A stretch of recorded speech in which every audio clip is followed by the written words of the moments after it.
Oh, Citizen54, completely unrelated to Acme. Says Citizen54, can you explain the article about the U.S. achieving a net gain in fusion reaction? What does this mean for the future of energy? Well, okay, this is not the first time it's happened. Every couple of years, they announce that Lawrence Livermore has managed to get a net gain energy from one of their fusion reactions. The first time, I think, was in 2014 using I think they're tritium, hydrogen 3 pills.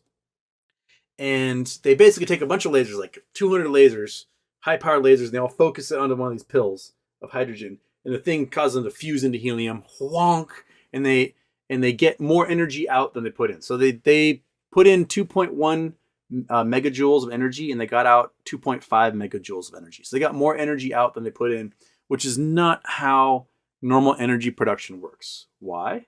Because of losses in the system. So if you got a generator, right, you're burning fuel, boom, boom, boom, boom, making these explosions, they're causing pistons to go up and down, right? And those pistons are turning a generator, and then you get energy. But there's loss of friction, heat, along the transmission lines, all sorts of stuff. There's loss along the way. So like a combustion engine is like 40% efficient. Solar panels are like 45% efficient. One of the most efficient ones you'll get is either wind or hydro. I think hydro can be fairly high, 75% or something like that with hydro.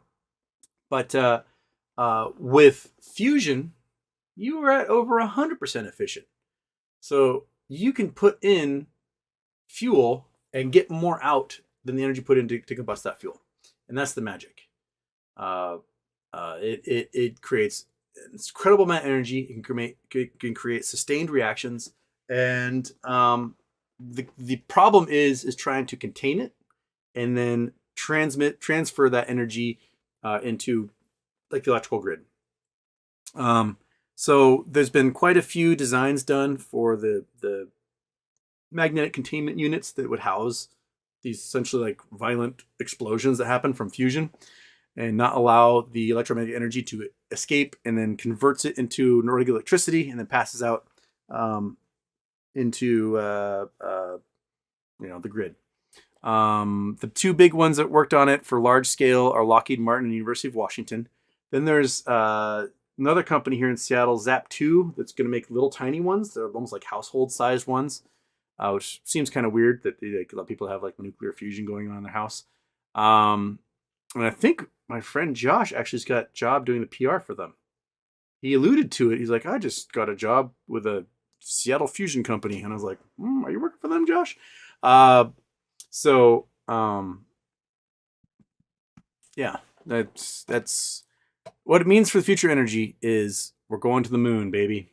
Why? Because the energy we're going to fuse, like we can do it with helium-3, but what comes out and the amount of energy it takes is a little high. So if we can do it with hydrogen-3, then we're set.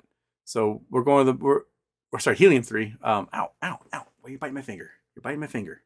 So we're going to the moon to go get our helium-3, and we're going to power the globe, baby. So that's what's happening. Right, Kat? Yeah, he agrees. Okay.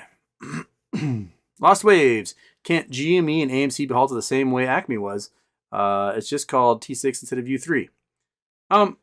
Yeah, I mean, I wouldn't doubt they would try to do that stuff. And again, we can file emergency injunctions and have them prove that they were protecting us. Or they could claim that it's Orwellian doublespeak when they say that they're protecting investors, because they weren't. You are not protecting me by ensuring my poverty. Right? I invested in this for the squeeze, and you stop the squeeze from happening. And I've got cat hair in my mouth. Stop it, kitty. Don't shit. So you are not protecting me by making sure I don't get to live like a wealthy life. There's no protection going on whatsoever in there. Okay.